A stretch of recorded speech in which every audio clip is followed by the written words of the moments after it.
Our story kicks off with a white-haired assassin lining up the perfect shot, and his target, a wealthy-looking man named Kaosu, goes down clutching his chest. His bodyguards absolutely lose it, screaming and immediately opening fire on the attacker, which our boy promptly soaks up, taking about a dozen bullets for his trouble. As he bleeds out, he is grimly satisfied that a nobody took down a glorious tycoon, because all the money in the world could not save Kaosu from a well-placed grudge. With his parents finally avenged, he reaches out, cursing his own unfair fate, but even at death's door, the guy absolutely refuses to just give up, and as he plummets into nothingness, he is still screaming his defiance, when suddenly his eyes snap wide open with a jolt, finding himself not in the afterlife but in a very familiar, very cheap-looking bedroom. He sits up completely baffled, remembering he was definitely just killed by bodyguards. And it hits him that this is his old student apartment. He has been sent back in time. On his TV, an ad is blaring for a new fully immersive VR game called Conviction, which he knows just launched, confirming he really is back before everything went wrong. He looks at a photo frame, reintroducing himself to the world as Nyan, and inside is a picture of his parents, the whole reason for his revenge quest, who got their start dealing in a rare strategic material called metal plutonium, and later founded a smelting company that made their family incredibly wealthy. But that fortune attracted some seriously bad attention from some very shadowy people. In his first life, all that wealth ended with his parents' graves and a mountain of debt, and being a spoiled rich kid left him with only one play, a desperate suicide mission. But with this second chance, Nyan swears he is not going to lose anything ever again. Because he knows conviction is the key, the very game that made monsters like Kaosu powerful. It is a world he knows intimately, having been a legendary level 180 great thief before. A quick phone check confirms the date. The game's been live for a week, so he is already behind. Though 7 days is nothing when you have got a decade of future knowledge in your head. He scrounges up just enough cash for the most basic bargain bin VR helmet available, with the memory of Kaosu's betrayal fueling his every single move. And as he gets dressed, he is ready to dive in and completely rewrite his own history. That night from his humble little apartment, the comeback tour officially begins. He's got the gear, and even though he is late to the party, he is not worried at all. Because this time, Nyan is logging in with the force of a goddamn thunderbolt, and the system boots up, welcoming him back to the world he plans to conquer. First up is the faction select screen, with his avatar looking like a very naked Ken doll. There is the Greenland Empire, your standard goody two-shoes human faction run by a council, or you could join the Saturn Empire, a mix of dwarves, elves, and beastmen. For the edgelords, there is the Dark Faction, a fun little dictatorship of demons and undead. And for the peace-loving players, there is the Giant Tribe, because nothing says peace like a 50-foot-tall dude. But Nyan already knows his path. Greenland Empire's Wind Thief, a class he mastered for years. He locks in his choice, the Wind Thief class, ready to get back to business. And with the Greenland Empire selected, all that is left is to pick a name, which is a no-brainer. He is keeping his own, Nyan, a name to be feared. Just like that, his new human character is created and ready for round 2. Spawning him into the bustling streets of Carol City, where the comeback officially begins. His stats are back to a pathetic level 1, but the feeling is all too familiar, and this time he is allocating his points perfectly, avoiding the noob mistakes of his past life. In the city square, the main teleport point is already buzzing with other players, where some enterprising mage is trying to scam newbies with a top-quality level 0 dagger. Nyan smirks, remembering how his past self totally fell for this exact scam, not this time. Nearby, another hustler is selling the stealth skill book, a must-have for any thief. But while other broke newbies complain about the price, Nyan's eyes lock onto it. He steps up to the stall, casually asking the price to kick off his little negotiation. Knowing that skill is the key to reaching a hidden chest in a high-level zone, so he makes a wild offer. Give him the book for free and he will reveal a secret farming spot, which earns him a swift get lost from the seller, who thinks he is just another freeloader. But our boy just smiles, casually mentioning the exact mob that drops those books, fallen shamans, and to really twist the knife, he drops the precise coordinates, leaving the seller stunned. This guy is completely floored, wondering how a level 0 player knows his secret spot. And convinced he is dealing with an expert, the seller caves and just hands over the book. With the trade complete, Nyan smugly hands over the coordinates to the secret farming spot, and the other player, now a true believer, promises to go try it out immediately. With a flash of light, the guy warps away, ready to get his grind on. Now that he has got the stealth skill, Nyan's got his sights set on a hidden treasure chest. So he heads over to Track Town, a classic low-level hub full of other players, where he immediately cracks open the book and learns the all-important stealth skill, which is a basic presence-concealing ability, absolutely essential for a thief's toolkit. He activates it on the spot, melting into the shadows right in the middle of the street, and then he is off, zipping out of the city gates like a purple lightning bolt. Our boy sprints through the woods, a shadowy blur heading for a high-risk, high-reward zone. Arriving at the Wildcat Zone, which is exactly what it sounds like, but with more teeth. These are not your friendly neighborhood tabbies, but level 2 to 4 monsters with glowing red eyes. And up in a tree guarded by a whole pack of level 5s is the prize, a treasure chest. Nyan smirks, already knowing the game's entire loot box hierarchy by heart, which has 5 tiers of chests from common white all the way up to god tier legendary. This one's a silver chest, a pretty sweet find for a level 0 player, and it is untouched. He knows fighting is suicide, but since he is level 0, dying has literally no consequences, a perfect loophole. So with a plan in mind, he pops stealth and prepares to sneak past the furry guards, expertly weaving through the patrol routes of the wild cats completely unseen. But as he leaps for the branch, he knows his stealth only lasts 2 minutes. The clock is ticking. Just as he gets close, one of the cat's glowing red eyes snaps right onto him. Knowing he is about to be detected, Na Yan makes a mad dash for the tree. He soars through the air, trying to get to the branch before the whole pack notices, and with seconds to spare, he lands right next to the silver chest, which immediately brings up the agonizingly slow opening chest loading bar. Na Yan tries to keep his cool, knowing his stealth is about to run out any second. Down below, the furry little guards are starting to sniff the air, definitely onto him. But the lock clicks open after 27 seconds, revealing the prize inside. His eyes narrow with focus as he snatches the loot. And it is a skill book, the key to what he calls his perfect leveling path. This book teaches Vital Strike, a massive damage boost that hits enemy weak points. With a grin, he realizes this top-tier skill will cut his early game grind in half. So he immediately learns it, the book dissolving into light. At that exact moment, his stealth finally wears off and the cats are not pleased to see him. They swarm the tree, sending him tumbling right into the angry mob. And as he falls, our boy gives them a little wave, thanking them for guarding his treasure. This was the plan all along, since dying at level 0 has basically no penalty. He gets the "you have died" screen, drops some useless beginner gloves, and gets a free teleport. Na Yan respawns back in town, calling his death a free express delivery service. And with a smirk, he is ready to kick off phase 2 of his master plan. He zips across the rooftops, heading for the next step of his master plan. Na Yan knows he needs 30 copper coins, but he has only got 10 time to exploit a hidden quest. First up is a hunter named Klaus, who sends him on a classic collect 20 rat skulls mission. Then he hits up a farmer for another quest to kill 50 more of the exact same rats. Accepting those 2 quests together unlocks a secret third one from the local pharmacist, and our boy accepts with a smug grin because of course he knows the secret. His targets are these silver-gray giant rats, which look way too buff for a level 1 mob. Putting his new Vital Strike skill to use, he one-shots the poor thing for massive damage. And just like that, one rat down, with a skull and a tail dropping for his quests. To his surprise, the rat also drops a piece of actual equipment, a super rare find. It is a pair of tough leather legguards, basic gear, but a goldmine for a level 0 player. He instantly knows these will sell for a pretty penny at the auction house, funding his next moves. But first, he's got a whole field of angry rats to deal with. So he goes full blender mode, spamming Vital Strike and just tearing through the entire pack. His face is pure concentration. This is not a game, it is a speedrun to power. An hour later, the rat genocide is complete and he strolls back into town. He turns in all 3 quests, raking in the copper coins and a bonus potion. And without wasting a second, he lists the leg guards on the auction house for some quick cash. With his wallet about to get fatter, Na Yan heads straight for the weapons store, where the shopkeeper gives him the grand welcome, ready to sell him the best gear in town. Na Yan is not window shopping. He lays out the exact stats for a crossbow he needs, price included. This shopkeeper, ever the salesman, proudly presents his masterpiece, a rapid-fire crossbow that fits the bill perfectly. He slaps the coins down, buying the crossbow and a casual 9,000 bolts to go with it. With his new toy in the bag, Na Yan walks out as the shopkeeper wishes him well on his journey. Fully equipped, his next stop is a high-level bison monster zone to put his plan into motion. This game has a brutal level suppression system, making high-level mobs like this bison basically untouchable for newbies. But our boy is not sweating it. His future knowledge lets him hunt a leader mob even at level 0. He arrives at the sprawling bison monster zone, which is absolutely crawling with his targets. After a quick search, he scales a cliff face, finding the perfect vantage point overlooking the entire zone. Checking the coordinates from memory, he confirms this is the exact spot for his little exploit. And there it is, grazing below the bison leader, exactly where his future knowledge said it would be. His target is a level 8 bison leader, a beefy, fiery-eyed monster with 300 HP. He whips out his new rapid-fire crossbow, lining up a shot from well within its 30-meter range. This crossbow unleashes a triple-shot volley, streaking down towards the unsuspecting leader. This result is absolutely devastating, 2 misses and a single point of damage thanks to the massive level gap. But that is the plan. He brought 9,000 bolts, fully intending to chip this boss down to 0. He just keeps firing, volley after volley, landing for the same pathetic result. Miss, 1 damage. This bison leader is getting royally ticked off, roaring in fury at the constant tiny pings of damage. Finally, having had enough, the enraged beast begins charging straight up the sheer cliff face. But as it reaches the top, Na Yan just smirks. He is exploiting a terrain bug, making him totally untouchable. This bison is stuck, taking a pathetic 1 point of damage per volley, a death by 1,000 paper cuts. His bolt count plummets by the thousands, showing just how long this ridiculous grind is taking. And 3 hours later, the beast is still roaring, its health bar barely even scratched. Even Na Yan is starting to feel the burn, wondering if this walking stake will ever go down. But he just keeps firing, turning the poor bison into a giant, angry pincushion. Again and again, the damage text just mocks him with that single point of progress. Until finally, after an eternity of chipping away, the leader's health bar hits 0 and it collapses.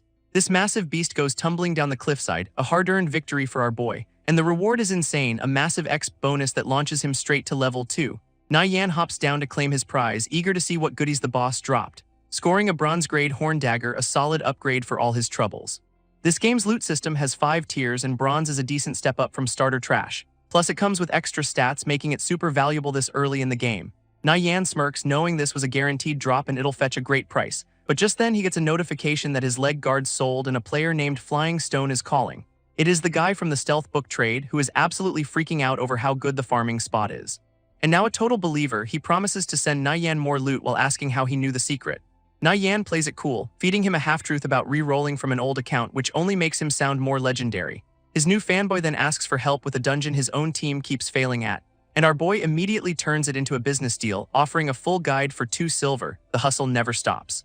Flying Stone is now a full-blown disciple, promising to get that guide money ASAP. Our boy's got a fan club of one. With that business handled, Yan heads out to get his new dagger properly identified. So he zips back to Track Town, the bustling hub for all your low-level needs. At the appraiser's shop, he presents the blade to a very attentive elven specialist, who gives him a sly look and quotes the price, a mere 10 copper coins for her services. Yan's internal calculator fires up, realizing this dagger is worth over 100 times the fee. And without a second thought, he slaps down the coins, ready to see the stats. This appraiser works her magic, wrapping the blade in a swirl of enchanting energy, and it is revealed as a bronze-grade horn dagger with a sweet +5 strength bonus. He grips his new weapon, knowing that extra strength stat puts him way ahead of the curve. Now fully armed, he knows the only thing he is missing is a way to stay in a fight longer. And since potions are for chumps with no foresight, a healing skill is the smarter long-term play. His next stop is the medicine shop, where he picks up 2 underwater breathing potions for a future exploit. And while he is there, he also learns the basic bandage skill from the local pharmacist. Fully prepped, Yan sets his sights on his next destination, the coastal village by Rando Lake. He bolts through the wilderness, knowing these open fields are prime real estate for player killers. Arriving at a fisherman village that is swarming with mobs, too many to fight, perfect for a stealth mission. But just as he is about to sneak in, a server-wide announcement demands everyone clear the area, because the victorious Return Guild is here and they look like a bunch of absolute tools. Yan's face darkens. These are the same arrogant bullies who hunted him down in his past life. Yan decides to just ghost past them, activating his stealth skill, and a shadowy blur envelops him as he slips into the village unnoticed. Zipping right under their noses, he weaves through the arrogant guild members, but his invisibility flickers out at the worst possible moment, with a fireball already on its way. It slams into him for a solid chunk of damage, flagging the attacker as a player killer. And the mage, a classic guild bully, smugly informs him that solo players are not welcome here. But running is not on the menu today. Our boy charges straight into the fight. Knowing the mage's spell has a 2-second cast time, which is a golden opportunity, this bully starts to panic, realizing Yan is way too close for comfort. So in a fluster, he fires a point-blank shot while screaming about guild territory, then tries to save himself with a violent fire ring to create some space, which catches Yan dead on, scorching him for another 39 damage. Without missing a beat, he chugs a recovery potion, instantly healing back up. And before the mage can even gloat, Yan lands a solid kick right to the gut. Stumbling back, the bully tries to regain distance, yelling at him to get lost, while already doing the math, thinking this level 2 thief is basically dead meat. With only 53 HP left, he boasts that one more fireball is all it'll take to win. So he winds up for the kill shot, absolutely sure of his victory. But Yan calmly grips his new horn dagger, the fight just getting started, then unleashes his own trump card, activating the devastating Vital Strike. This mage is absolutely losing his mind, wondering how a level 2 thief survived his fireball. And Yan just smirks as the bully realizes he used an instant recovery potion, a luxury no newbie should have. Our boy tells him to ponder that mystery after he respawns, just as the mage dissolves into pixels. He quickly loots the guy's staff, knowing the rest of the guild is on its way and it is time to bounce. Sure enough, another guildie gets the death notification and immediately screams for everyone to chase him down. With the whole gang in hot pursuit, Yan bolts across the plains, making a desperate run for it. A big warrior type closes the distance, mocking him for even trying to escape their grasp. This guy leaps into the air, unleashing a massive flaming sword attack from above, total overkill. His one-strike sword skill comes crashing down with enough force to level a small building, but the warrior is left stunned as Yan dodges the whole thing with impossible speed. Seeing his chance, Yan pulls out an underwater breathing potion while sprinting for the nearby lake. This guild members scramble to cut him off, launching a charge and a flame slash to stop his escape. And for a second it looks like their coordinated pincer attack might actually work. Yet Yan remains completely unfazed, his eyes locked on the prize. He slips right past their attacks like they're standing still, continuing his mad dash for the cliff's edge. In a final, desperate leap, he sails through the air and splashes down into the safety of the water.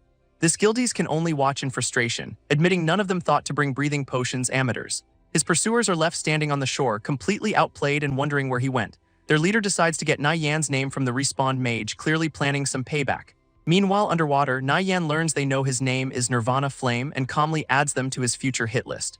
Finally free of those guild chumps, Na Yan dives deep, remembering a little secret about underwater treasure. And just like his memory promised, a glowing treasure chest is sitting right there on the lakebed, which contains a fishman water-repelling pearl, giving him a 30-minute underwater breathing skill. Nice. But his victory lap is cut short by a trident suddenly appearing inches from his face, because it turns out he has accidentally crashed the fishman's lair and they are not happy about it. Knowing he cannot fight them head-on, Na Yan decides to use the chaos to his advantage. Since on the surface, the victorious Return Guild is busy aggroing the entire fishman population, and massive explosions rock the village as the guild goes to war with the local aquatic life, which includes some seriously beefy dragon-like fishmen who are putting up a real fight. So from his safe spot underwater, Na Yan just smirks, thanking the guild for being his personal distraction. With the coast clear, he swims over to his real destination, the hidden Lake Heart Island, where he breaks the surface, taking a well-deserved breath of fresh air after all that drama. But then he spots someone on the shore, a familiar face he immediately recognizes as Yao Yao, and a flashback hits him. It is his holy mage teammate from his previous life, making him wonder if their reunion is some kind of destined, fated encounter. Back in the present, she is in deep trouble with 3 monsters hot on her tail. So without a second thought, Na Yan dives back under the waves to play the hero, just as one of the creatures closes in fast, unleashing a nasty vital strike right at him. But Yao Yao's got his back, blasting another monster with a powerful Holy Judgment spell. And just like that, the old team is back together, fighting side by side against the underwater threat. With the immediate threat handled, Yao Yao stands on the shore and thanks him for the save. And Na Yan plays it cool, formally introducing himself by his in-game name Nirvana Flame. That name immediately rings a bell for her, a spark of recognition in her eyes, because her mind instantly connects the dots. This Nirvana Flame is the Na Yan she knows in real life. Introducing herself as Cha-Cha, she sends a friend request, insisting she has to repay him. After accepting, Na Yan casually asks what brings her all the way out to this secluded island. It turns out they have the exact same quest, so teaming up is a total no-brainer. As a thank you, she just hands over the quest items she'd already farmed, a pretty sweet deal for him. He pockets 12 fine silks, a nice little payday for a few seconds of well-timed heroics. She insists, saying the exp she lost from dying was way more valuable than some copper coins. But their friendly chat is cut short when a massive water spider leader bursts from the lake. And just like that, the old team is officially back in business, forming a party on the spot. Na Yan wastes no time, lunging forward to land a nasty vital strike right on the boss. Backing him up perfectly, Cha-Cha unleashes a powerful Holy Judgment spell of her own, which smashes into the giant spider, chunking it for a respectable 70 damage.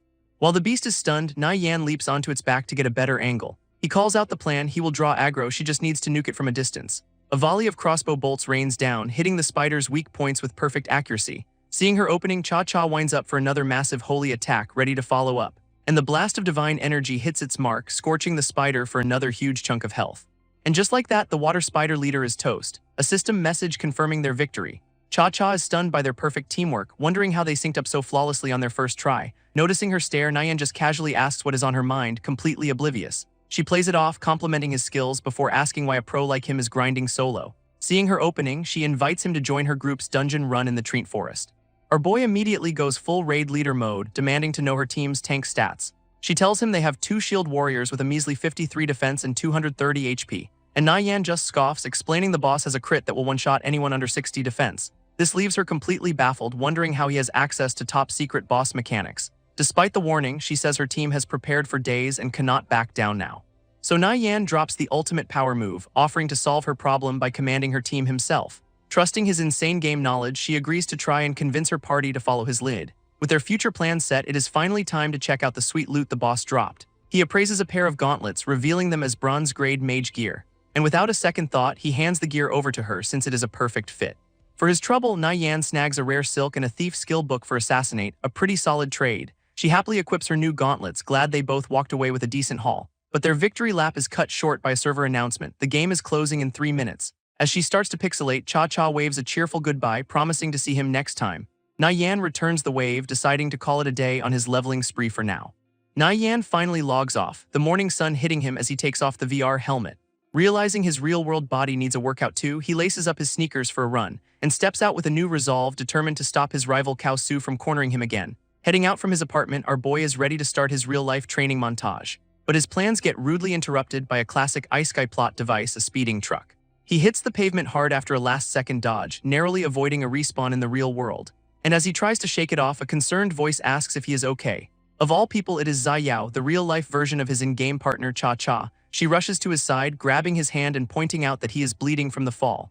And while she runs to her car for a first aid kit, Na Yan remembers she was his greatest regret. His internal monologue reveals he was too weak to confess, and his enemies later drove her to a breakdown. Back in the present, she's patching him up, gently scolding him for being so reckless, which leads to a classic rom-com moment with her blushing and him looking way too smug about it. When she calls him out for not listening, he drops a smooth line that just makes her more flustered. Trying to hide her embarrassment, she says her goodbyes and quickly gets into her car to leave. Inside, she finally puts it together. Nirvana Flame is the same wretched Yan she knows, only way more confident now. Watching her drive away, Na Yan's resolve hardens, vowing to crush Cao Su and change her fate this time. At that moment, his phone rings, a call from his buddy Tang Yao, who apparently also calls him Wretched Yan. His friend is absolutely losing it on the other end, demanding to know where he has been for 2 days. But Na Yan just smiles, remembering this is the best friend who stood by him through everything in his last life. He remembers his friend Tang Yao was brutally murdered in his past life, vowing it will not happen again. At that moment, Tang Yao himself appears, throwing a friendly arm around his buddy's shoulders, and his friend immediately starts teasing him about playing the new game, with Na Yan admitting he is a level 2 thief. Impressed, Tang Yao drags him off to a PK bar, bragging that he is already a level 3 mage. This place is basically a gaming lounge where players can duel with their characters without losing progress. Inside the futuristic arena, Tang Yao explains that losers usually have to cough up a piece of gear. But of course, a local bully named Wei Kai immediately shows up to mock Tang Yao for being his personal ATM.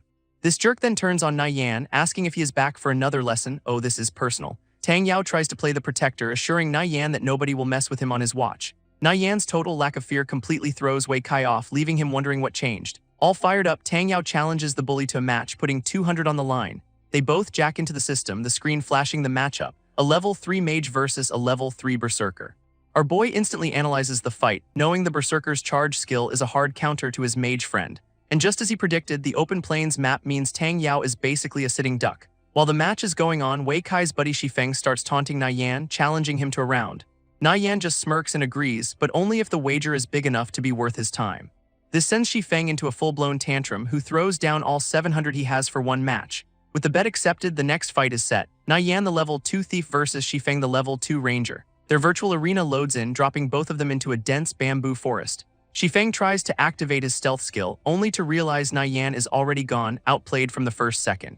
With his opponent completely baffled, Na Yan moves like a ghost through the bamboo forest, while Shifeng leaps through the trees, arrogantly promising to put our boy in his place. But the ranger lands on the ground totally lost, wondering where his target could have possibly gone, until his 10 years of thief experience tells him to look up, a little late for that buddy. From the canopy above, Na Yan drops down like an assassin, dagger poised for a textbook gank, and lands a nasty 40 damage slash right across Shifeng's throat, who spins around in a panic, completely blindsided by the attack from behind. But Na Yan is already calling the match, unleashing a devastating vital strike, which connects perfectly, chunking the ranger for the rest of his health. And just like that, Shifeng is pixelated into oblivion, his face frozen in total disbelief. Back in the real world, the bully's friends are stunned silent, unable to process the instant loss.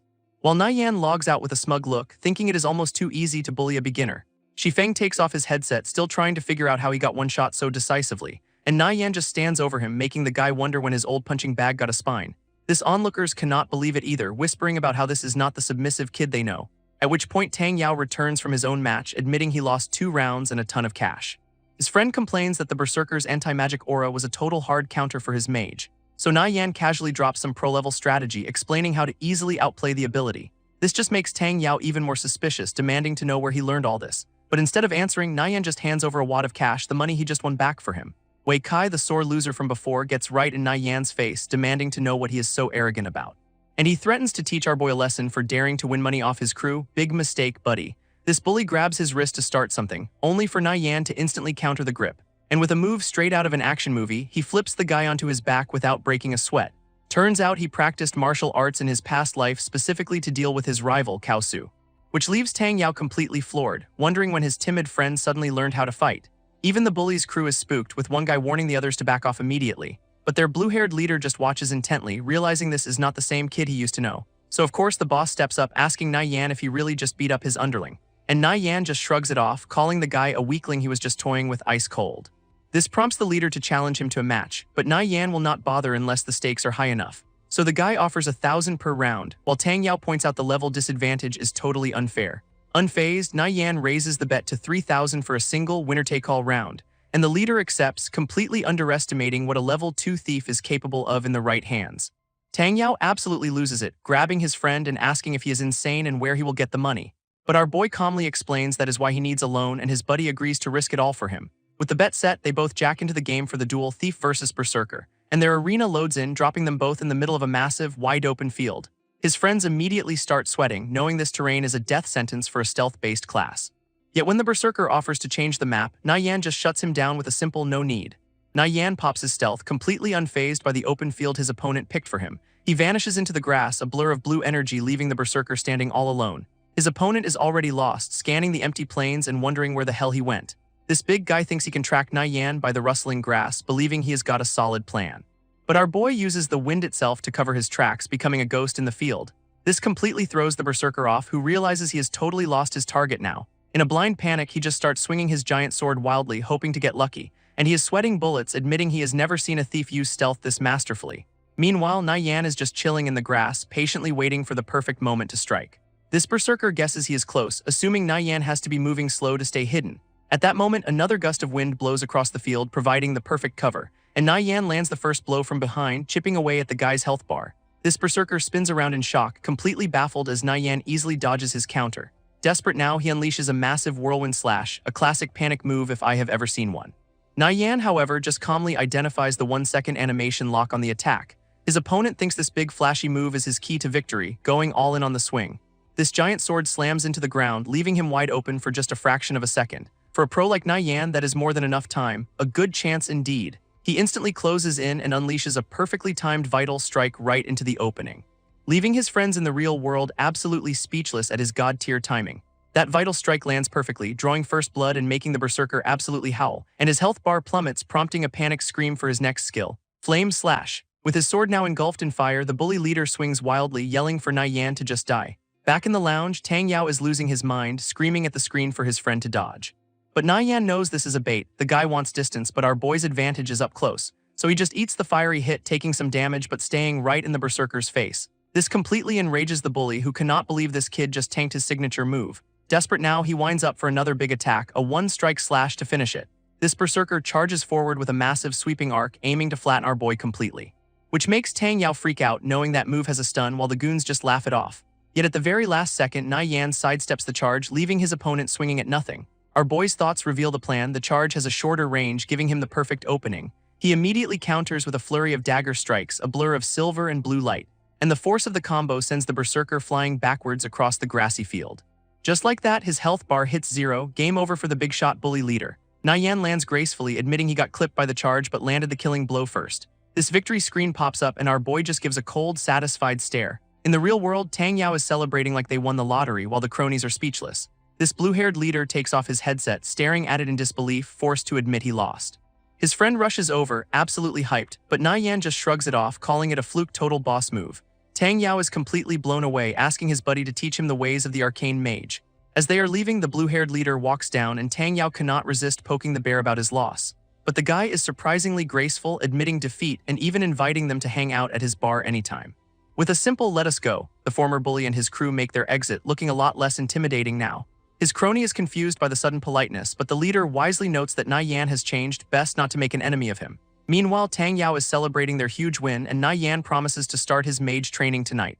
Later that evening, the scene shifts to a quiet apartment building under a full moon, where Na Yan is pushing his physical limits, getting his real body just as strong as his in-game one. After the workout, he is ready to get back to business, planning a dungeon run with his team, and with the futuristic helmet on, he dives right back into the world of conviction. Our boy materializes in a grassy field, ready to pick up right where he left off, only to get an immediate friend request and a message from a player who paid for one of his guides. He quickly figures out it is Tang Yao and accepts, deciding to bring him along on the next run. But first, he has got to turn in a hidden quest with an old man he spots fishing by the river. Na Yan approaches the NPC, Physician Blevins, and hands over the 30 fine silks he collected, who thanks him with a reward and offers to teach him the intermediate combat bandage skill, which our boy immediately learns, revealing this was his goal all along for doing the quest. He is a little confused, though, when the quest only shows 20% completion, realizing it is a chain quest. And the physician confirms it, asking for more help just as another message pops up for Na Yan. It is a pink-haired teammate named Nirvana Flame, telling him to hurry up because the party is waiting. Na Yan teleports into Track Town, ready to meet up with the party for his next big move, where Tang Yao is already waiting, impatiently wondering where his promised dungeon carry is.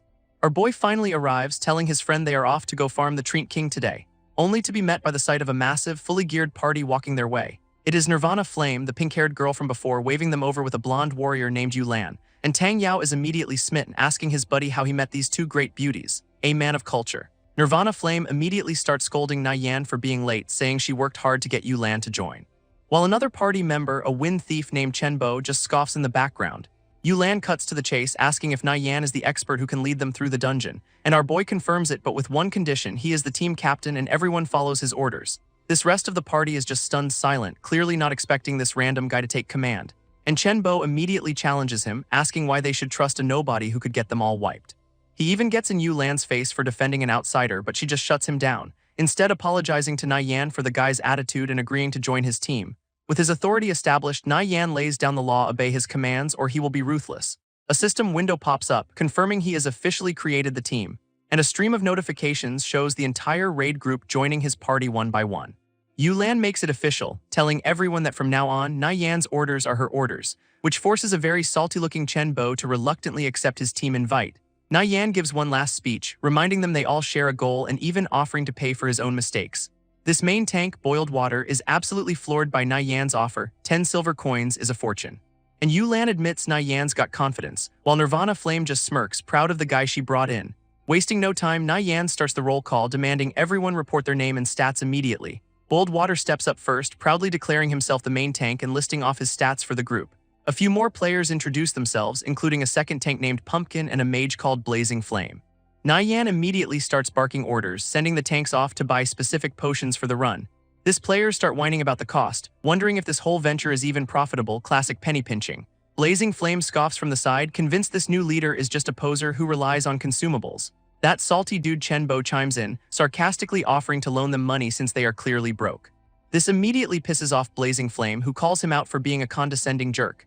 Nirvana Flame questions the need for so many potions, but Yan reveals his true plan: they are not doing normal, they are doing expert. With the team grumbling, Yulan steps in and shuts them down, ordering everyone to follow Yan's instructions.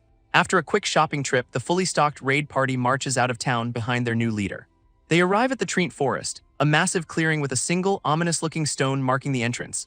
Yan tells the group to hang back while he goes to activate the dungeon himself, and he places his hand on the stone, causing it to light up with an ancient, glowing symbol. Some lore about the forest pops up, and Yan mutters about those damn dark elves causing trouble again.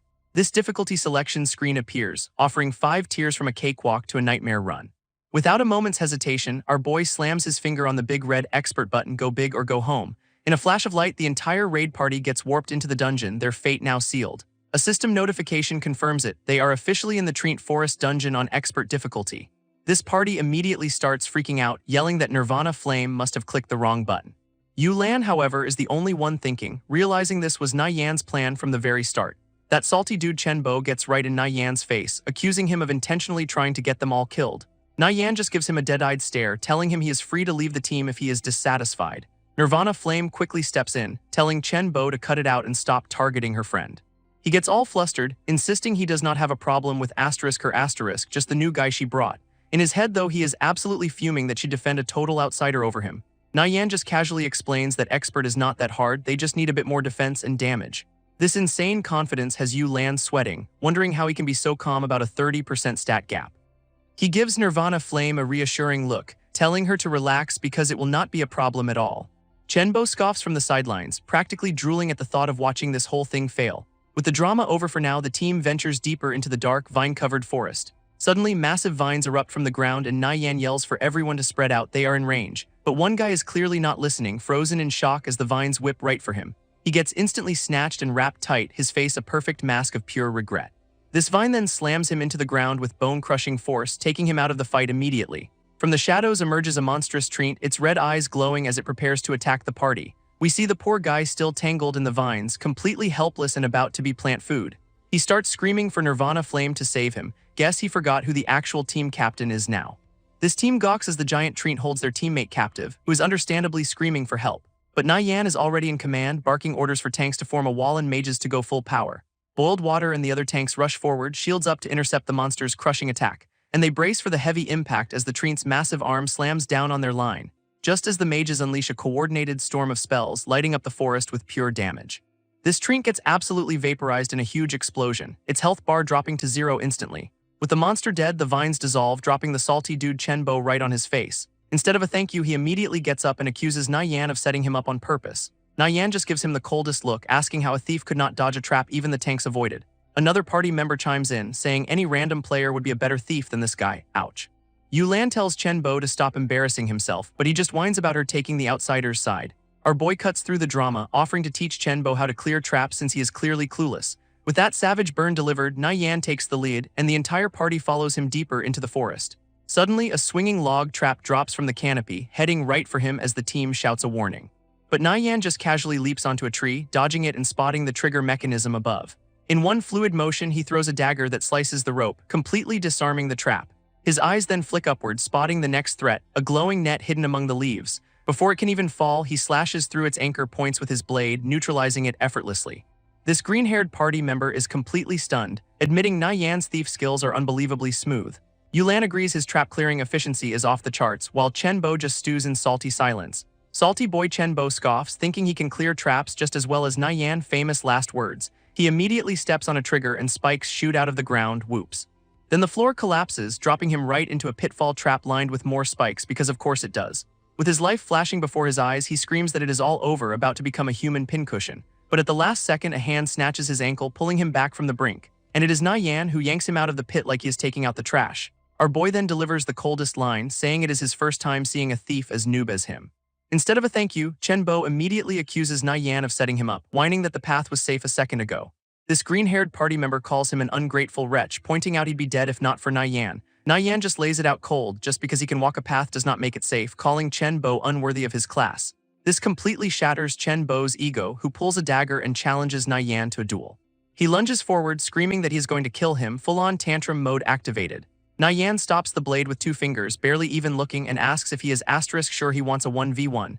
Then he twists the knife, telling Chenbo to call some friends because a duel would be too boring, absolute ownage. Yulan finally steps in, telling Chenbo to cut it out since he was the one who screwed up.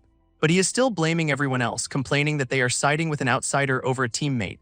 Even the main tank has had enough, telling him everyone can see he's been targeting Nyan from the start. Cornered and humiliated, Chenbo just laughs, saying he will stick around to watch them all fail. And then he promptly rage quits the party, storming off into the woods like a toddler. Nyan apologizes to Nirvana Flame for the mess, but she just says it is better this way, troublemaker officially removed. Nyan realizes that after all this drama, he is just going to have to form his own team. But Yulan, ever the professional, tells everyone to table the discussion and focus on the dungeon. After venturing deeper, they are met with a horrifying sight, an entire forest of red-eyed treants. And she immediately tells Nyan they cannot possibly fight this many, but he just says he is not that stupid. Our boy then calmly steps forward, getting into position for whatever crazy plan he has cooked up, leaping onto a high branch and leaving the party below wondering what on earth he is doing. From his inventory, he pulls out a high-tech crossbow and starts loading it with glowing bolts. Then with a confident smirk, he takes aim, ready to show them what a true pro looks like. A volley of 3 bolts flies from his crossbow, shot deep into the dense pack of monsters, each glowing projectile curving through the air towards a different specific target. Down below, the party absolutely loses it, thinking he just slipped and aggroed the entire map. But Nyan just calmly tells boiled water to get ready to block at a very specific coordinate. And as the bolts strike true, a few of the treants roar, their eyes flaring with rage. Just as planned, only a small, manageable group of them breaks off and charges the party's position. Yulan is completely floored, realizing he just used a legendary technique to pull aggro from 3 separate spots. She turns to Nirvana Flame, asking where she found this master who can pull off such an impossible feat. And Nirvana Flame is just left speechless, finally understanding just how amazing her friend really is. As the enraged treants thunder towards them, the party braces for impact in their new formation. And Nyan barks the order, tank holds the line, everyone else unloads on the middle one. This team unleashes a massive, coordinated barrage of spells and attacks on the incoming threat. Boiled Water grits his teeth for the impact, finally realizing this crazy kid's plan might not be a death sentence after all. And Yulan yells for the tank to hold on as the damage dealers get into perfect position behind him. This mages unleash a blinding flash of coordinated spells, absolutely hammering the lead treant, which gets completely shredded by the focused assault, its bark splintering under the magical barrage. And just like that, the treant explodes into nothing, dropping some sweet, sweet loot for the team. Yulan catches a pair of bronze gauntlets and the party freaks out, they never got drops on easy mode. Nirvana Flame is completely starstruck, but Nyan just gives her a smug look, reminding her he promised results. He then tells the party to get ready to rinse and repeat, planning to clear the whole forest this way. So they do it again, Nyan's bolts fly, tagging a few more unsuspecting tree monsters for the slaughter. And another treant comes crashing down, ready to flatten the tanks just like the last one. But with Na Yan calmly directing the chaos, the whole team works like a well-oiled machine. 20 minutes later, the party is chilling amidst a graveyard of treants, absolutely swimming in loot. After clearing the area, they push deeper into a much darker, more foreboding part of the forest. And Na Yan's eyes narrow with a confident smirk. He knows exactly where the real prize is hidden. He tells everyone the warm-up is over, promising the rewards from this run are about to get way better. At a fork in the path, our boy immediately directs the party to head west without a second thought. Yulan questions him, saying west is a dead end, but he just tells her to trust him. He has found a hidden quest. Despite their doubts, the entire party follows him down the path less traveled because what choice do they have? A mysterious flute sound drifts through the trees, and Na Yan instantly knows they have found their target. High on a cliff, they spot the source, a lone figure playing a haunting melody, the key to this whole run. This is the treant herder Ianpat, the guardian of the jungle and the source of the music, who, according to the lore, used to live in perfect harmony with his happy little tree friends. Until some dark, shadowy evil showed up and turned all the treants into raging, human-hating monsters. This whole mess is the official storyline for the dungeon, a crusade to take down the corrupted treant king. This old man immediately tells the party to scram, warning them the treants get a power boost at night. But Na Yan steps forward, respectfully announcing they are here to bring the treants to justice. Ianpat gets absolutely furious, revealing the real villains are some underground beasts who stole his flute. Back in the party, everyone's jaws are on the floor, wondering how he is triggering a hidden quest NPC. Even the green-haired guy is having a meltdown, questioning when Na Yan became this unbelievably good. Our boy keeps up the act, agreeing to help the herder deal with the blasted monsters he totally noticed earlier. And Ianpat is ecstatic, confirming 2 dark elves stole his flute and threw the whole forest into chaos. He hands over a quest item, some dust of appearance, to help them hunt the elves and get his flute back. This stuff is basically a 20-second radar, revealing all hidden enemies within a 30-yard radius. And with the special item in hand, Na Yan tells the party to follow him, mission accepted. He grabs a vine hanging off the cliff, preparing to lead the descent into the valley below. With practiced ease, he rappels down the cliff face, looking like a total action hero. And the rest of the party follows him into the dark woods, now hunting the real culprits. They travel along a narrow, treacherous path under the light of a full moon, until Na Yan suddenly stops them, announcing this is the perfect spot for an ambush. When Nirvana Flame asks how he knows, he just smirks, because the elves have been following them the whole time. Nirvana Flame jumps out of her skin as a shadow zips past, completely spooking her. But Na Yan is totally calm, confirming their targets are already here just as he planned. He explains that these dark elves are timid, so they need to be ambushed all at once. From the darkness, their shadowy forms creep along the canyon walls, completely unseen. And the party marches right down the canyon path, playing the part of oblivious bait perfectly. With a confident smirk, Na Yan crushes the dust of appearance, announcing the elves fell for the trap. He sprinkles the glowing powder from above, forcing the hidden stalkers into the open. And just like that, 2 very surprised-looking dark elves are revealed, their cover completely blown. They immediately panic, roaring as they try to scramble away from the now obvious pincer move. Too bad for them, the rest of the party is waiting at the other end, ready to cut off their escape.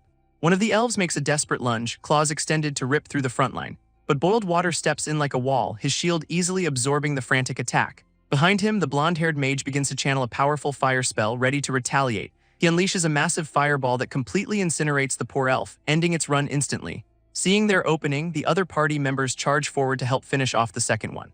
This entire team converges on the last elf, who is desperately clutching the stolen flute. This final elf makes a last-ditch effort, leaping straight at Na Yan with a furious snarl. Our boy, of course, is completely unfazed, drawing his own blade to meet the attack head-on. In one smooth motion, he sidesteps and lands a clean vital hit, chunking its health bar. All around them, the rest of the party unleashes their own skills, turning the ambush into a total slaughter. With the second elf down, Na Yan triumphantly announces he has secured the quest item, which turns out to be a flute that massively debuffs every treant in the dungeon. What a cheat code. But he is not done yet, spotting another piece of loot and calling Nirvana Flame over for a look. And she finds a mysterious letter that dropped alongside the flute, which turns out to be intel from a friendly dark elf, triggering a whole new branching questline. Nirvana Flame cannot make sense of the Elvish, but Na Yan already knows it is a turning quest for after the dungeon. This rest of the party is absolutely buzzing, already dreaming about the rewards for this unexpected mission. Na Yan then hands the flute over to Boiled Water, giving the main tank a massive 300 HP buff, and with their new gear and renewed purpose, the whole team gets ready to move out. This blonde-haired mage is seriously impressed, noting how quickly the team's attitude towards Na Yan has changed. Our boy just walks on, a total legend, as the mage internally calls him brother, respect officially earned. Their path forward is immediately blocked as a massive treant erupts from the ground with a roar, and the party instantly engages, unleashing a coordinated barrage of spells and strikes on the boss. This giant tree monster retaliates with a huge sweeping attack, aiming to wipe out the entire front line. But Boiled Water stands firm with a brand new shield, amazed by its 20% defense boost. This blonde warrior immediately asks to buy the shield, knowing it is a game-changing piece of gear for them. Na Yan, being a total gigachad, just tells her to take it, saying he only needs Thief loot anyway. Nirvana Flame is completely floored by his generosity, thanking him for taking a loss on the loot. But the Treant is not waiting for their heartfelt moment, slamming a giant root down on the party, and the ground explodes in a shower of spikes, forcing everyone to brace for the devastating impact. Nyan immediately takes command, barking orders for everyone to get into boss fight formation. And right on cue, the massive level 4 Treant King erupts from the ground to say hello. This boss gives the standard "damn humans in my territory" speech, clearly not a fan of visitors. Then it immediately tries to flatten the party with a massive go-to-hell ground slam. But Nyan just casually weaves through the attack, completely unfazed by the giant tree arm, pulling off a slick acrobatic dodge that leaves the boss swinging at nothing but air. His party is absolutely floored, wondering how a level 2 thief is styling on a Lord-grade monster. As deadly spikes erupt from the ground, he orders boiled water to tank the hit. And the big guy holds the line, noting just how ridiculously high the boss's defense is. Seeing his opening, Nyan gives the signal, yelling for the mages to get ready, and with his command, they unleash a full-on magical bombardment. This whole team lets loose a beautiful, coordinated storm of spells right at the Treant King, which connects in a massive explosion, finally starting to chip away at its health bar. A huge cloud of smoke billows out from the impact, obscuring the battlefield for a moment. But when the dust settles, the boss is still standing, so Nyan tells boiled water to use the flute. This tank immediately whips out the quest item and starts playing that sweet, sweet debuff music. And just like that, the Treant King's stats get slashed in half. Talk about a game breaker. Nyan then tells the mages to switch to fire magic since he knows the boss resists ice, which the blonde mage is all too happy to do since setting things on fire is his specialty. Our boy then turns to the priest, asking if she has a dispel skill ready for his next big brain play. Nyan calls out the boss's next move, telling the priest to get ready to dispel a fear attack, and he tells her to relax, promising he will give the signal at the exact right moment, no pressure. This Treant King immediately unleashes a terrifying wave of green energy straight at the tank, which hits boiled water hard, so Nyan yells for the priest to cast her spell right now. With newfound confidence, she channels her staff and unleashes a perfectly timed dispel, and the golden light snaps boiled water out of the stun, saving him from certain doom. Our priestess is pretty pleased with herself, finally realizing she can handle the heat. With their tank back in action, the rest of the party charges forward to continue the beatdown. And the Treant King roars as its health bar dips below 3,000, but it has still got plenty of fight left. In fact, it gets so mad that it goes berserk, its eyes glowing with pure unadulterated rage, which completely shocks Nirvana Flame, who did not expect the boss to lose its cool so fast. As a storm of roots erupts from the ground, Nyan calmly orders boiled water into a defensive stance, then tells all the priests to start chugging mana potions and spamming heals like crazy. This support line gets right to it, a flurry of green magic keeping the front line from collapsing. Boiled water is taking an absolute pounding, his shield barely holding up against the berserk attacks, and he starts to panic, admitting he cannot withstand this insane level of damage for much longer. But right on cue, a wave of healing numbers pops up, keeping his health bar from bottoming out, allowing him to brace for another massive, spiky blow from the enraged tree monster. He realizes he is only surviving because of the flute's debuff and the non-stop healing from the backline, and then he chugs a potion, finally getting why Nyan made them stock up. The kid planned for everything. This Treant King unleashes a final desperate attack, a massive swirling vortex of roots, which slams down hard, but boiled water holds the line, taking the full brunt of the impact. Nyan dodges through the chaos, yelling for everyone to focus fire and finish this thing now. And the rest of the party follows his lead, unleashing their ultimate skills in a coordinated assault. All their attacks land true, absolutely shredding what is left of the boss's health bar. And our boy Nyan sees his opening, moving in for the kill with a flash of his blade, aiming for the one glowing weak spot right between the eyes, a perfect shot. He lands a massive vital strike, and the boss just erupts in a shower of green goo, letting out one last agonizing roar as its entire body starts to crack and shatter. Then it completely disintegrates, collapsing into a pile of splinters and fading light. And from above, we see the aftermath. The monster is gone, and the party cannot believe they actually won. This whole team is ecstatic, totally shocked they managed to clear an expert-grade dungeon with their comp, with boiled water giving all the credit to Nyan's leadership while the priestess is just happy to be alive.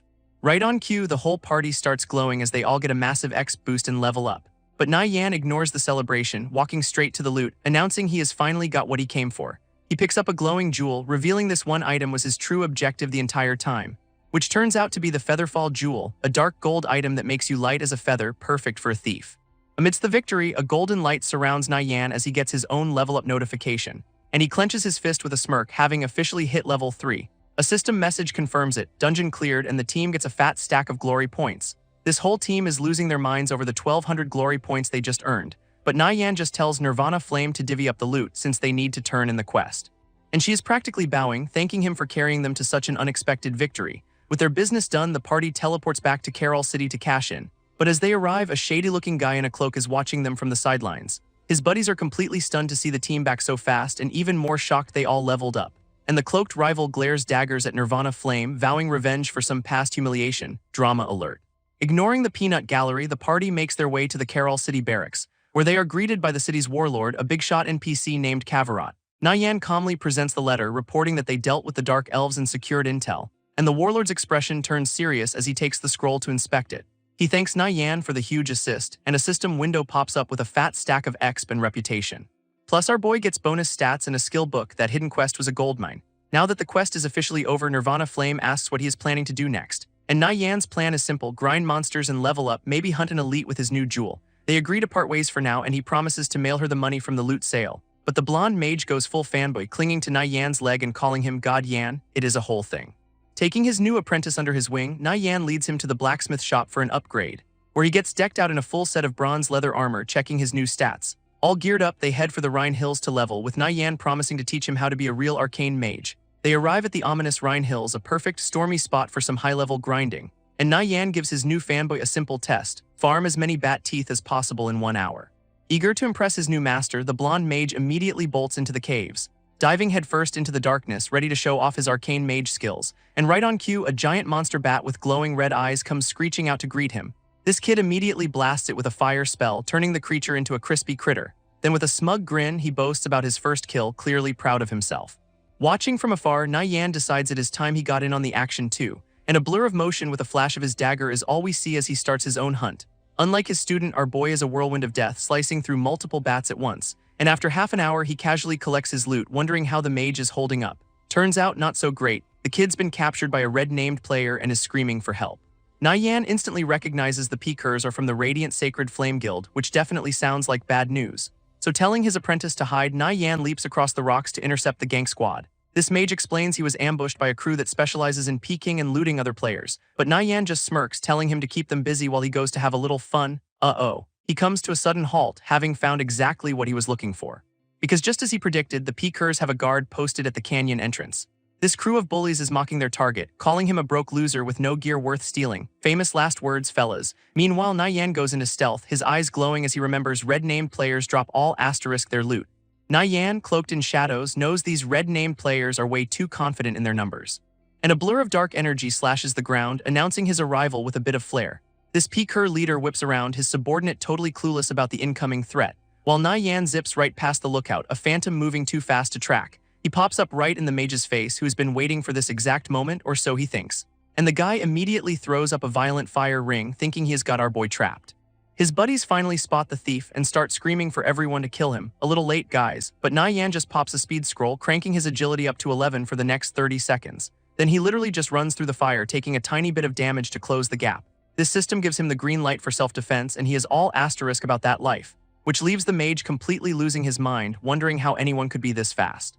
Nayan lands a perfect assassinate, driving his dagger straight into the mage's side. And in a panic, the mage tries to cast a flame burst, but Nayan is already peeling away. A warrior from the gang squad leaps in to help, yelling that Nayan used a speed scroll, and he swings a massive flame slash, trying to cut our boy off at the pass. Nayan just casually parries the flaming sword with his tiny dagger, barely taking a scratch. Before a priest joins the party, smugly preparing some holy light for the damn little thief, he unleashes a massive beam of light, expecting an easy kill. But Nayan is already gone, leaving the mage panicking about his 1.5-second cast time. And just like that, he is back in the mage's face, ready for round 2 before the guy can even blink. With a quick jab, Nayan uses his dagger's hilt to interrupt the mage's spell. Talk about a party foul.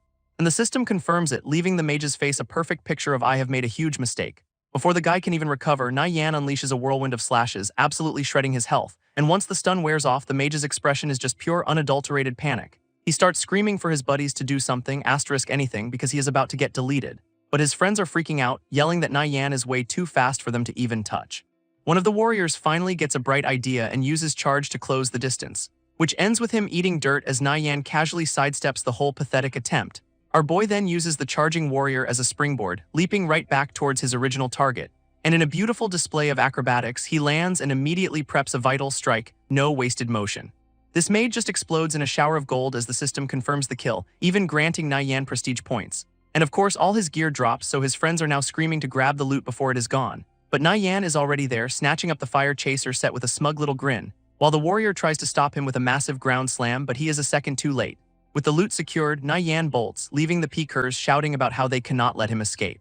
And he takes a few hits on his way out, but the damage is pretty much negligible. Then he just casually pops a combat bandage, healing on the run while gloating about his speed, which completely blows the priest's mind, who cannot believe he is recovering HP while on the move. Na Yan smirks, fully healed with his skills back off cooldown, clearly ready for more action, and he digs in his heels, pivoting hard because running was just the appetizer. Na Yan flips through the air, announcing it is the warrior's turn to get deleted, and the guy responds with a massive horizontal slash trying to cleave him in two, but Na Yan just lands right on the flat of his blade. Talk about disrespect. Using the sword as a launchpad to go straight for a vital strike to the neck. His dagger glows with lethal energy, ready to end this dude's whole career, and with a perfect assassinate, he buries the blade deep into the warrior's back. This guy tries a desperate spin attack, but Na Yan is already disengaging way too fast. Then he pulls out a crossbow, because why stick to just one weapon when you can have more? A volley of bolts peppers the warrior, chipping away at his remaining health, and this dude looks down in pure disbelief, realizing he has been turned into a pincushion. He finally gets the memo, deciding to retreat before he loses all his precious gear. But Na Yan pops up right behind him, asking where he thinks he is going. Nowhere, buddy. A final terrified scream is all we get as our boy finishes the job with brutal efficiency. And just like his friend, the warrior explodes into a beautiful shower of loot. Na Yan calmly scoops up the gear, turning to the last man standing, the priest. This priest is absolutely losing it, questioning how he, a healer, is supposed to fight a monster like that. A terrifying shadow with glowing eyes looms over him, making his odds look not great. And Na Yan's expression is pure predator, clearly enjoying the fear he is causing. We just hear a distant scream as the inevitable happens completely off-screen, and all that is left is the priest's staff clattering to the ground, another P-Cur squad wiped from the map. Na Yan inspects his loot, confirming he just jacked an entire fire chaser armor set from those P-Curs. And it is a bronze grade set, absolutely perfect for his new fire mage apprentice. The rest is just vendor trash. He gets a message from his student who is hiding in a cave and needs an immediate rescue. So while heading over, he sends the kid a little preview of the revenge gear he just acquired. His apprentice absolutely loses his mind, screaming about the fire chaser set and demanding to know where it came from. And the kid's eyes are literally sparkling, completely starstruck that Na Yan deleted a P-Cur for a full set drop. He is so hyped about the payback that he claims dying right now would be totally worth it, a man of culture. Meanwhile, Na Yan stands on a cliff overlooking the dark forest, clearly not finished with his work. He tells his apprentice to just hang tight because he is about to take out a few more of them. Ominous birds circle the gloomy woods below, setting the perfect mood for a little bit of murder, where another Radiant Sacred Flame squad gets the bad news. Their boss, Dayan Kang, is dead. His subordinates are completely floored, arguing that their boss was a top 10 damage dealer in the guild. And then they remember he was a red named player, which means all his precious gear is gone. This scout reports that the killer was just a single thief, which sends the entire squad into disbelief. Confirming it was a level 3 thief who wiped their 3-man team, the guy looks like he has seen a ghost. This news completely breaks one of the guild members, who starts screaming that the world has gone insane. This scout insists it is true and misidentifies the killer as Nirvana Flame, blaming the party leader Na Yan was with. From behind a tree, Na Yan overhears them discussing the new guild-wide kill order on Nirvana Flame for a pathetic 5 silver. And he just scoffs at the lowball bounty, totally amused by their confidence and ready to see them try.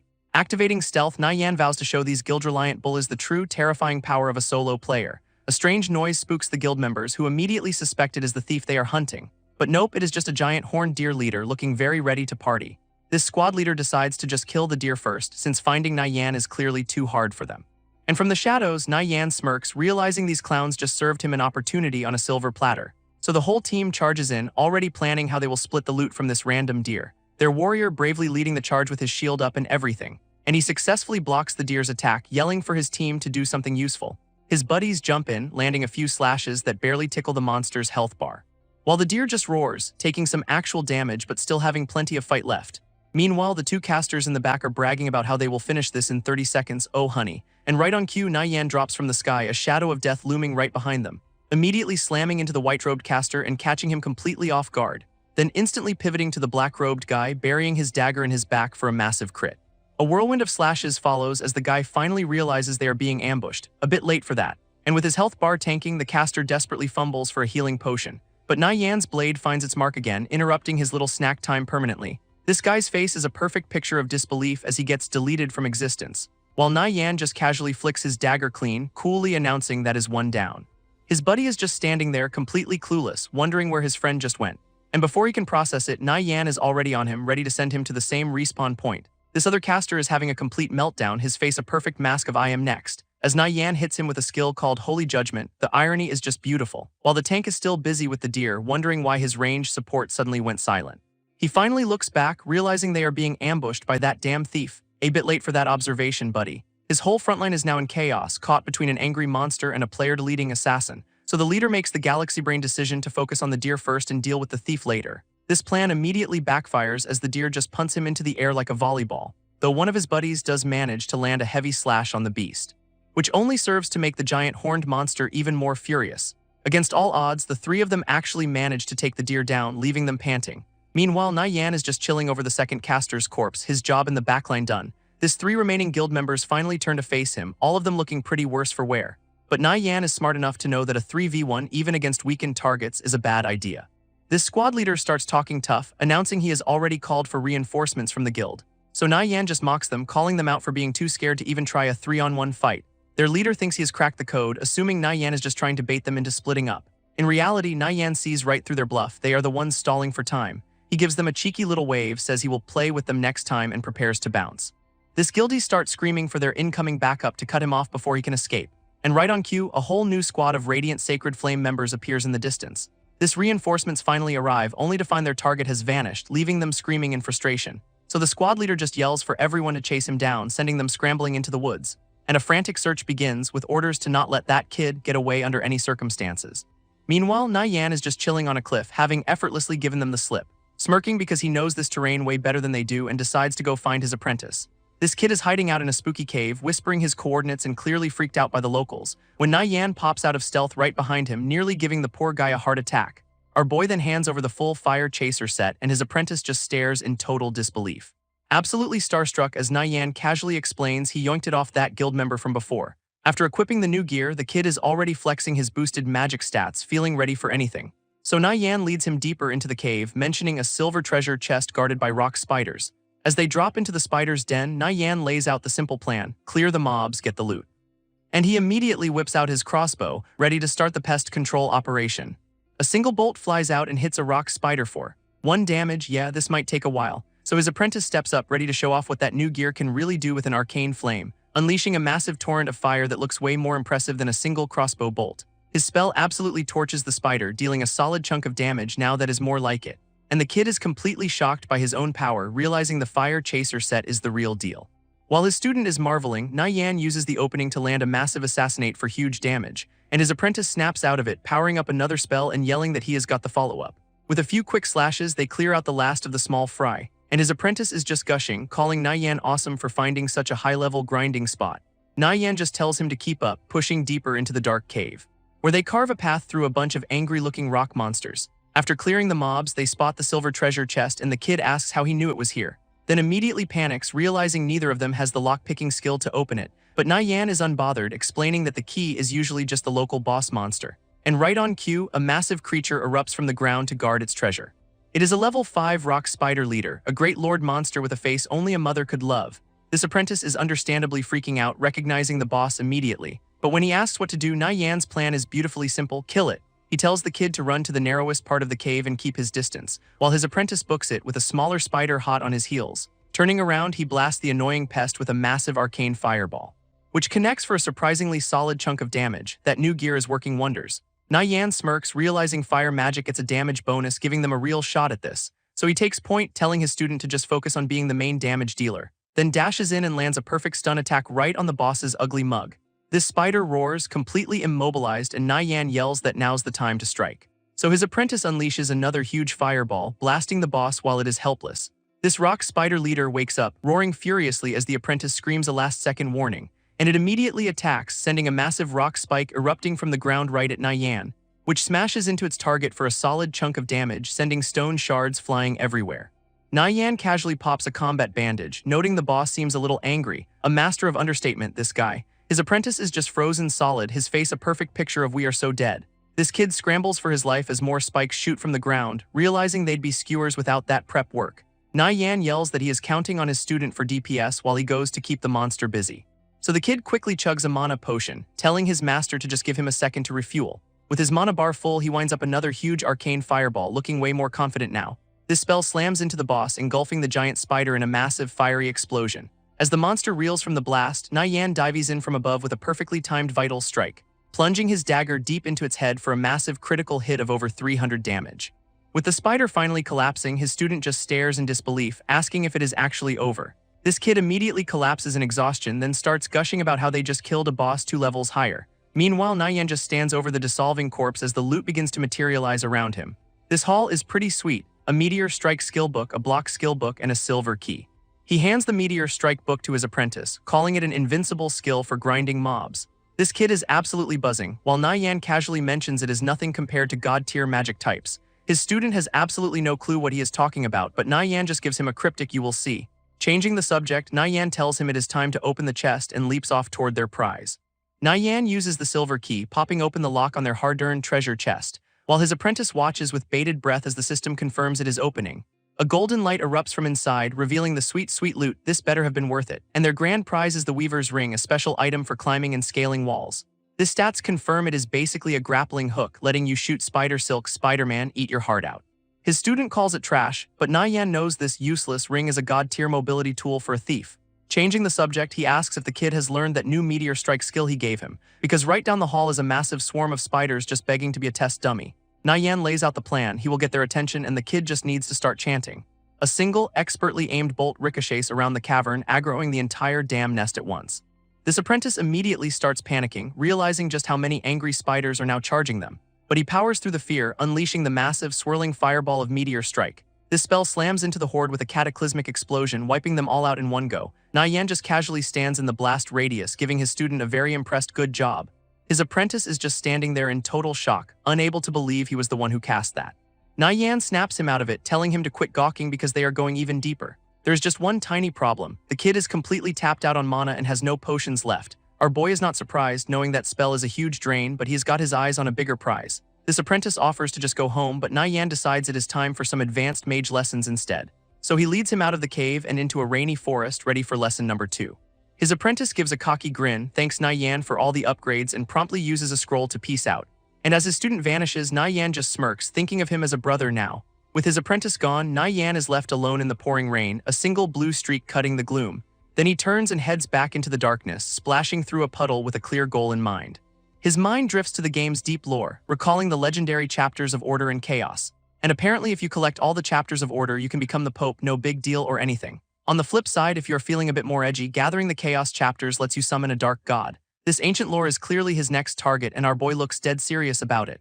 Knowing the game is still new and the first expansion just revealed the initial chapters of Order. Getting one of these basically guarantees a spot on the leaderboard, and the current owners are all legends. But he remembers 3 god-tier players from his past life who held these, and this time he knows where to find them.